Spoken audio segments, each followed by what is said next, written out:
जिल्हा प्रमुख ॲडव्होकेट राम रघुवंशी यांचे हस्ते व्यायामशाळेचे उद्घाटन. नंदुरबार. युवकांचे आरोग्य सुदृढ राहावे व बलबुद्धीसह शरीराला चालना मिळावी यासाठी आराडे तालुका नंदुरबार येथील व्यायामशाळेचे उद्घाटन शिवसेना जिल्हा प्रमुख ॲडव्होकेट राम रघुवंशी यांचे हस्ते नुकतेच करण्यात आले.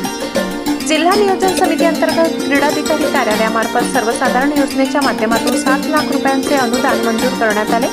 शारीरिक स्वास्थ्य वाढविणारी आणि आरोग्य टिकविणारी क्रिया म्हणजे व्यायामाकडे पाहिले पाहिजे. नियमित व्यायामाने अनेक रोग टाळता येतात आणि शरीर निरोगी ठेवण्यास मदत होते. ही बाब लक्षात घेऊन शिवसेना जिल्हा प्रमुख ॲडव्होकेट राम रघुवंशी यांच्या प्रयत्नातून आराडे गावात जिल्हा नियोजन समिती अंतर्गत प्राप्त निधीतून व्यायामशाळेचे बांधकाम झाले. व्यायामशाळेचे उद्घाटन शिवसेना जिल्हा प्रमुख ॲडव्होकेट राम रघुवंशी यांच्या हस्ते नुकतेच करण्यात आले.